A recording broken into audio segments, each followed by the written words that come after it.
Amados jovens, amadas irmãs e irmãos do Senhor, temos para hoje uma palavra como base que está em João capítulo 1, versículo 12.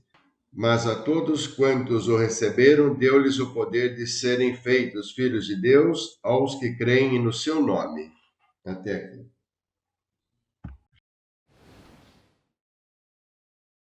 Muito amada juventude,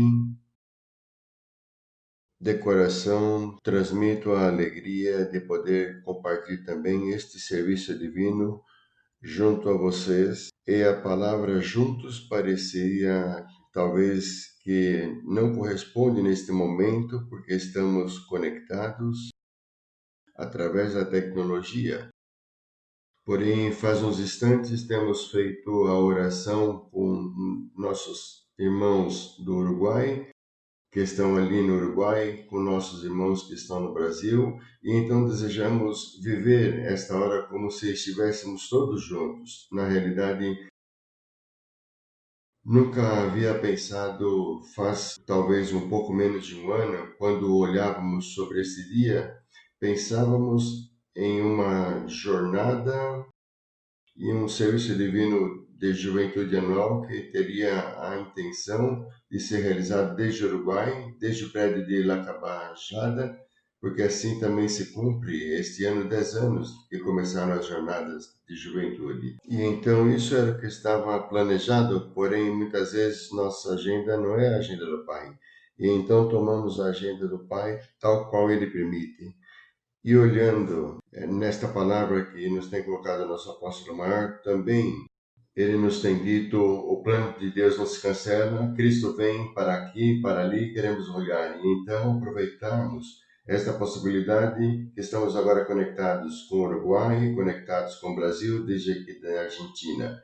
E superei este sentimento comunicando-me com o nosso apóstolo maior, e ele me enviou de coração seus desejos de abundante benção para este serviço divino e também a atividade na jornada virtual que está logo depois do serviço divino.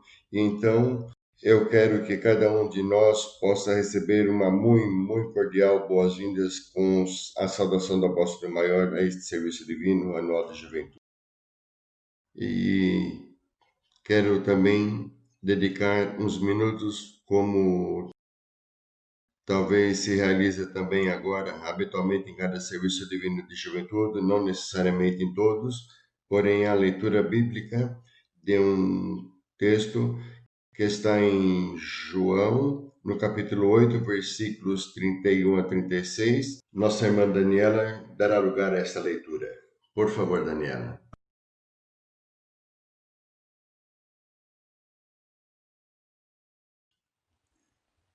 Jesus dizia, pois, aos judeus que criam nele: se vós permanecerdes na minha palavra, verdadeiramente sereis meus discípulos, e conhecereis a verdade, e a verdade vos libertará.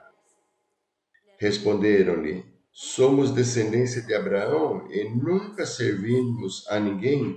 Como dizes tu, sereis livres? Respondeu-lhes Jesus: em verdade vos digo que todo aquele que comete pecado é servo do pecado.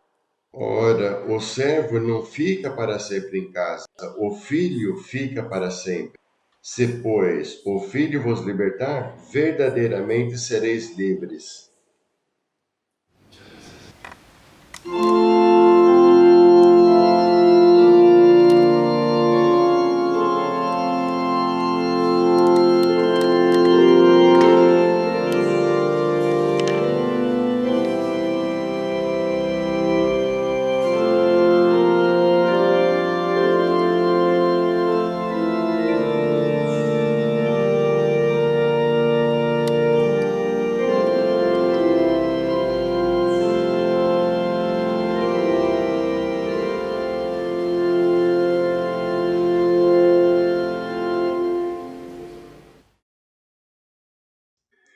Amada juventude, essa leitura que tem feito nossa irmã Daniela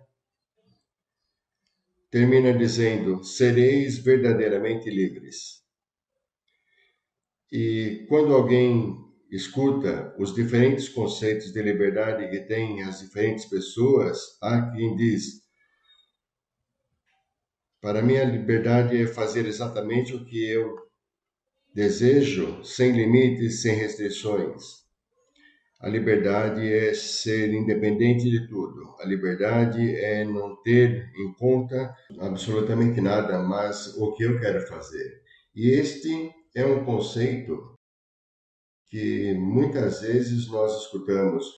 Porém, se nos detemos nesse conceito e pensamos nesse conceito, levando a sociedade que vivemos, claramente seria complicado viver em uma sociedade onde o conceito de liberdade é dizer fazer, faço o que eu quero. Não ter em conta absolutamente nada sem considerar o que o outro também está vivendo. Apenas para dizer que nossos direitos chegam até onde começam os direitos dos demais. É possível. Há pessoas que vivem com esse critério. Há pessoas que então se desenvolvem desta maneira. Porém, temos que também pensar, analisar como eles vivem essa liberdade. Uma liberdade que não tem em conta o próximo, uma liberdade que pensa somente na própria pessoa, uma liberdade que talvez poderá ter muitos contatos, porém tem que pensar quantos amigos. Uma liberdade que talvez possa ter um certo afeto virtual, porém não sei se é amor. E então é um conceito que muitos praticam nesse tempo. Há outro conceito, talvez, de liberdade. É aquela liberdade que permite converter-nos naquilo que desejamos ser. E esta liberdade soa um pouco mais interessante. Este conceito de liberdade nos dá outra perspectiva, porque quando nós decidimos uma meta, e é muito importante em nossa vida ter uma meta, e por que é importante? Porque ao ter uma meta, sei que caminho tenho que tomar, para onde quero ir, o que isso vai implicar, quanto esforço vou ter que fazer, como tenho que me preparar para isso. E claramente, então, que caminho tomar? Quando não tenho uma meta, nem sequer sei aonde quero ir, não sei que caminho quero tomar. E, portanto, se diz que quando não sei que caminho quero tomar e que não tenho uma meta, vou chegar ao lugar que não se esperava. Como filhos de Deus, seja no batismo, no santo selamento, na confirmação, nos decidimos pelo Senhor. Então, é formoso se podemos manter esta decisão neste ponto que foi tratado no Serviço Divino de Juventude anterior, esse voto da confirmação, aonde nos decidimos por Cristo. E então ali podemos decidir, Cristo nos faz livres para poder converter-nos naquilo que queremos ser. E tomando esse pensamento, bom, o que queremos ser? Se me decidir por seguir a Cristo, quero alcançar sua imagem. Se me decidir por Cristo, é porque quero ser parte e herdeiro do reino de Deus que nos ha prometido. Se me decidir por Cristo, é porque quero ser benção para todos aqueles que me rodeiam. Se me decidir por Cristo, também, talvez deixando um pouco a parte teológica, quero ser feliz na vida. Quero buscar também nesse caminho. E então Cristo nos faz livres para que possamos ir desenvolvendo pouco a pouco esse caminho em cada um desses conceitos. Porém, não nos obriga, nos dá o livre-arbítrio, nos deixa a decisão a cada um de nós e nos convida a poder então transitar esse caminho. E então, como fazemos para alcançar essa imagem de Cristo? Porque pode soar um pouco difícil o caminho.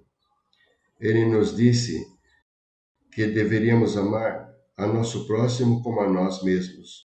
E aí, às vezes perguntamos, como faço isso? Nos deu também de como fazer a regra de ouro. Dê ao outro aquilo que você quer que o outro te dê.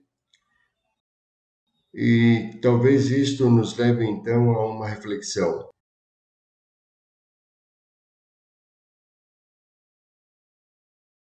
Quando sofro, quais são as coisas que me doem? Quais são as coisas que me preocupam? Quais são as coisas que me entristecem? Então, quando alguém começa a olhar para si mesmo, tudo aquilo que não o faz bem, tudo aquilo que lhe produz um dano, tudo aquilo que lhe produz uma tristeza, começa a refletir. Então, isto que a mim não me faz bem, me produz um dano, uma tristeza, um sofrimento, também produz esse mesmo ao próximo. E então, quando se dão as condições, talvez para tomar uma decisão, colocar uma palavra, utilizar uma rede social para expressar uma opinião ou o caminho que for, penso, se isto faz mal para mim, também faz mal para o outro. E aí começaremos então, pouco a pouco, a ir aprendendo, a percorrer através dessa muito simples regra de ouro, o caminho que o Senhor espera, amar a nosso próximo como a nós mesmos, olhando primeiro a nós para poder dar ao outro aquilo que desejaríamos para nós. Uma regra simples, porém, que deve ser aplicada cotidianamente. E é formoso olhar para Cristo e quando alguém olha para ele buscava a unidade com o Pai e buscava a unidade com aqueles seus discípulos. Ele pedia também que pudessem ser uno. Eu orava para que eles pudessem ser um. E então, este é outro ponto. Queremos percorrer esse caminho da unidade. E talvez possamos dizer, nesses 6 países na área do Apóstolo Distrito, temos culturas diferentes, temos idiomas talvez diferentes, sotaques diferentes nessas culturas, diferentes talvez olhamos a vida de diferente maneira, comemos de diferentes maneiras, nos vestimos de diferentes maneiras.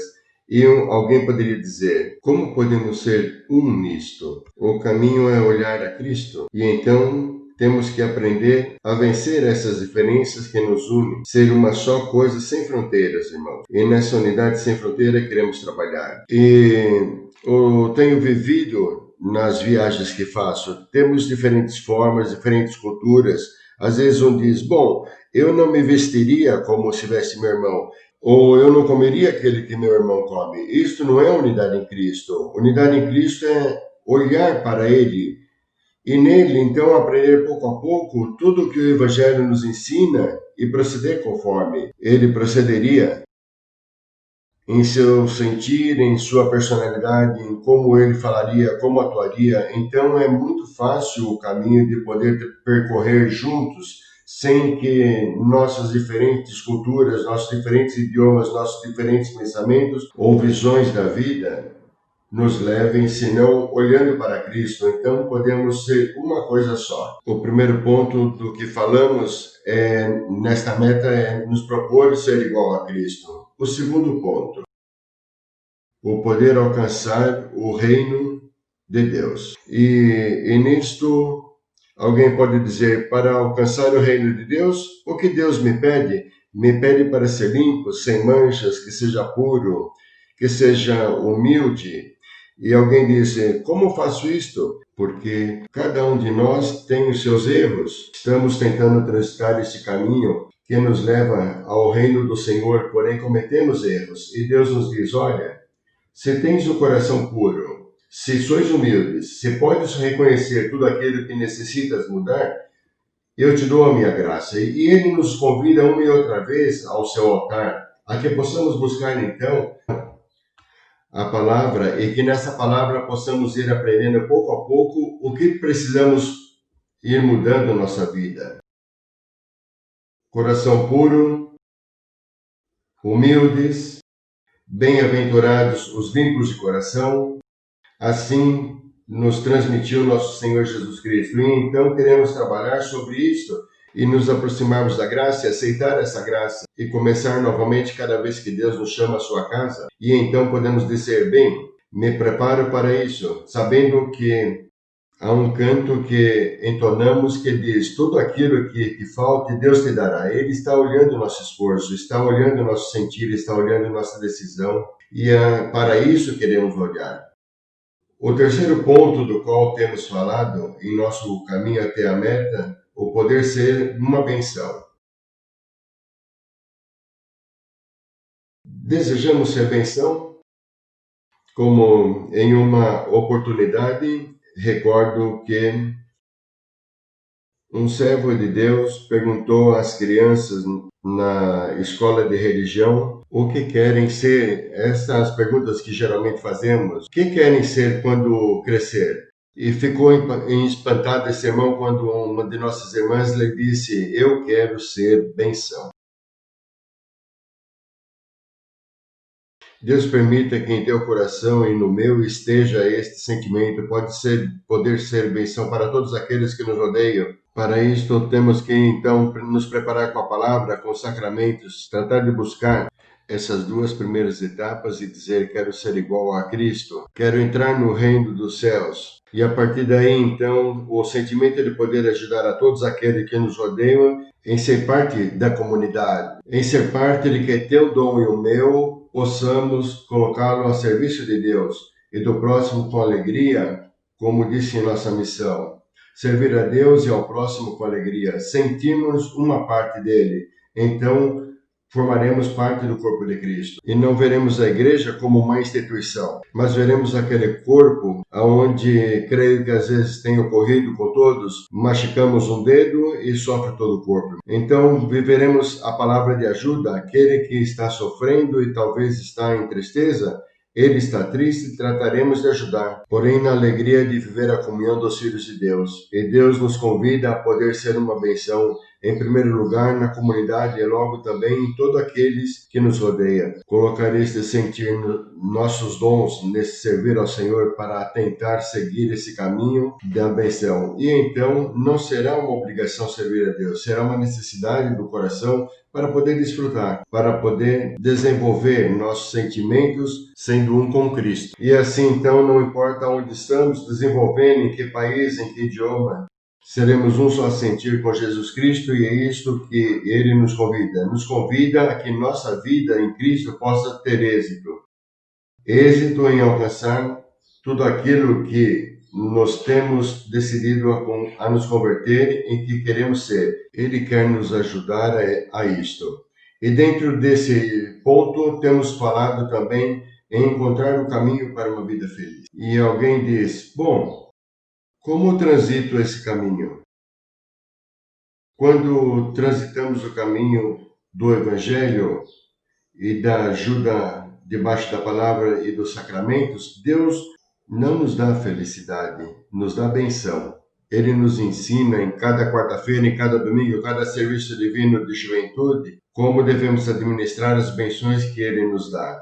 E as benções de Deus significa a ajuda dele em nossa vida. Seja que estamos vivendo uma circunstância, seja que estamos vivendo uma alegria, seja que estamos percorrendo uma situação não esperada, ou seja que estamos percorrendo uma situação planificada, um projeto de vida. Ele quer nos dar ajuda, quer dar-nos as benções, nos ensina em cada serviço divino como administrar essa benção. E então, quando administramos corretamente as benções de Deus, vamos querer ser um em Cristo, vamos buscar todo o necessário para alcançar o reino dos céus.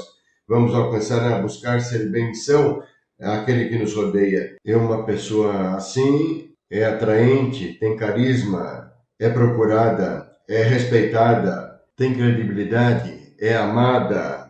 E então nos oferecemos para viver esta vida feliz com todos que nos rodeiam. E não teremos temor ao compromisso, porque estamos olhando para Cristo. Desejaremos então percorrer o caminho, com muitas vezes, amados jovens, não teremos medo de nos relacionarmos, não teremos medo do casamento, não teremos medo da família, porque também estamos olhando para ela, para a ajuda e a bênção de Deus. E então, quando em uma relação no meio está Cristo, está para abençoar. Quando olhamos a Ele em um e outro sentido, Ele está para abençoar. E então, nesse caminho, queremos percorrer. Deus nos convida a que possamos decidir-nos por percorrer esse caminho para poder alcançar a imagem de Cristo, para poder alcançar o reino dos céus junto ao Pai, para poder ser benção nesta vida, para poder ter uma vida feliz com todos aqueles projetos que desejamos. Deus vai querer nos ajudar, Deus vai querer nos conduzir, porém teremos que decidir em buscar esta guia e Ele não vai nos obrigar. Deus não é um Deus coercitivo, é um Deus de amor, é um Deus que quer ajudar-nos a percorrer este formoso caminho. E então podemos dizer que a liberdade é quando nos convertimos no que queremos ser com a ajuda de nosso Senhor Jesus Cristo, que nos faz livres. Essa formosa palavra que nos deu nosso apóstolo maior ao início do ano. Cristo nos faz livres e nele queremos ficar.